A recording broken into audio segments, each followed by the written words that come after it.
Tem muita gente que quando começa o processo de hipertrofia, automaticamente já pensa em suplementação, como se o suplemento fosse o cara que vai transformar a vida, né? Exato.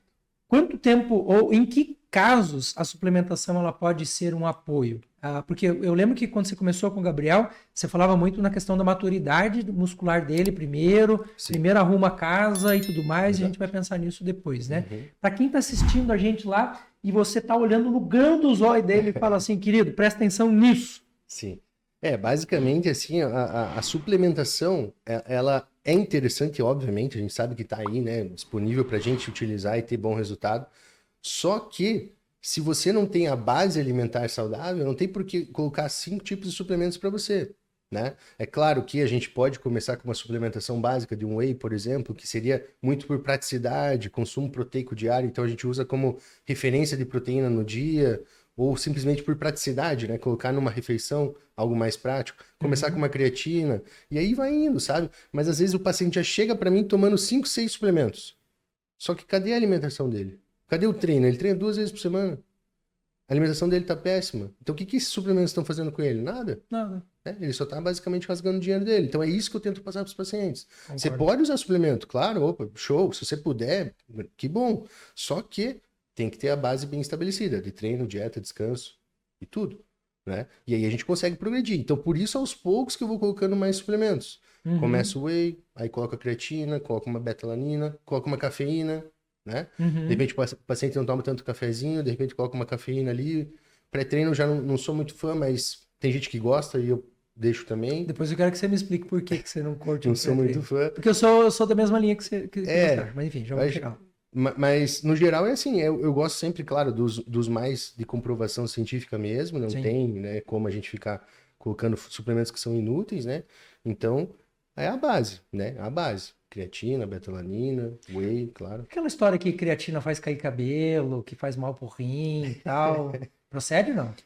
Não, isso aí é porque preconceito na questão da creatinina, que é o composto do creatina fosfato. Quando você desenvolve a creatina e transforma a creatina fosfato e ela vira uma reserva metabólica dentro da célula, você acaba o ATP, você ainda pode usar a creatina fosfato como energia. E daí você precisa da creatina fosfoquinase para quebrar aquilo e vai resultar disso a creatinina. Ele é um marcador de função de filtro renal.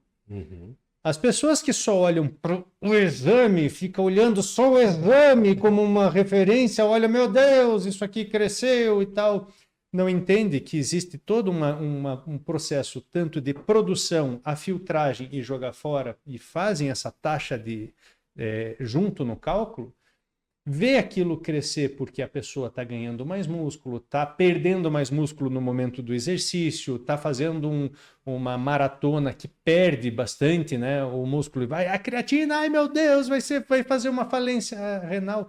Não, ele perdeu aquilo e aquilo está sendo filtrado, dando conta dentro de um contexto saudável, né? Isso Exato. é dentro do contexto saudável.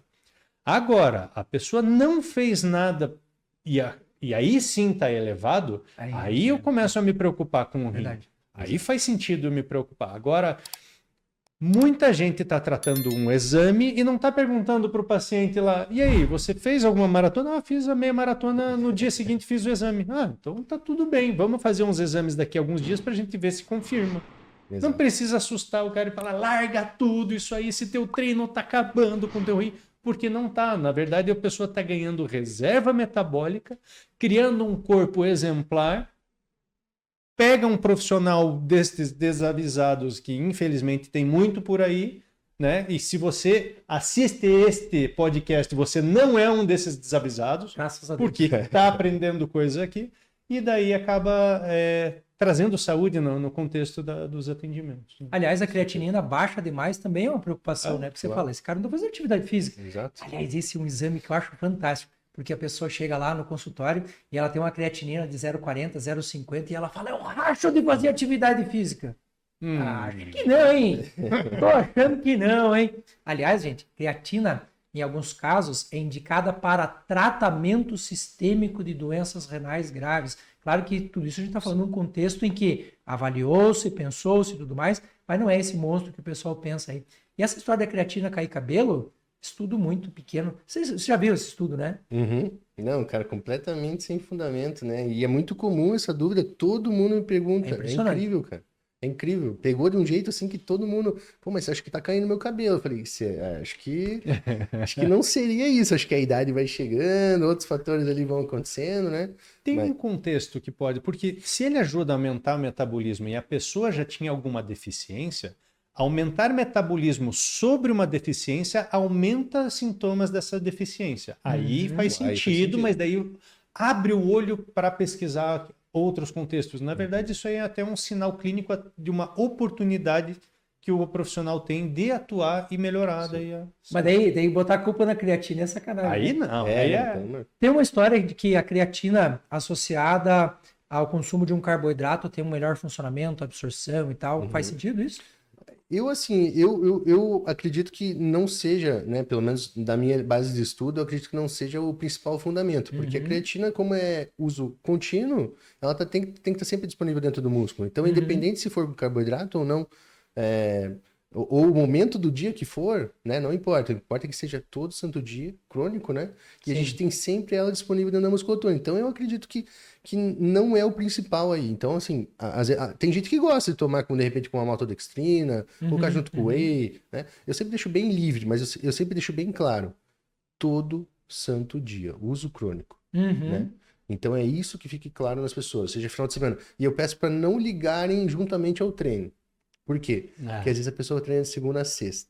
Chegou sábado e domingo, ela quebra, ela nem toma creatina. Por É quê? porque Porque não ela não precisa, não treinou. estou treinando. É muito comum isso. Eu falo, não ligue com o teu treinamento. Ligue, por exemplo, com o teu café da manhã, que é um negócio que você faz todo dia. Ligue, por exemplo, com escovar os dentes antes de dormir, que tu toma um pouco antes, escova os dentes lá e pronto, vai dormir. Então eu sempre falo, deixe no momento do dia que você consiga seguir todo santo dia, né? Uso crônico. E uma dose média de creatina por dia boa? 3 a 6 gramas ali tá mais que perfeito, assim. 3 a 6 gramas. Normalmente para mulher costuma passar 3 gramas e para homens até 6 gramas ali. Acho bem interessante. Eu não sou muito fã da saturação, eu acho que é muito pontual, depender do esporte a praticar. Para quem não sabe, a saturação basicamente é o consumo elevado de creatina durante uma semana para encher os estoques ali mais rapidamente, mas eu prefiro o uso crônico, né? Que é um suplemento bem mais estável ali e é realmente eficaz, que a gente sabe que é nível A de comprovação. É uma prática que até tá. Eu acredito que em pouco tempo vai entrar em desuso essa famosa dose de ataque, né? Os caras faziam 10, 20 gramas de 20 creatina. gramas, assim, tomadas de uma vez até soltar o intestino do paciente. Então, já tive relato do paciente, né, que tomou as 20 gramas ali, foi pro banheiro direto.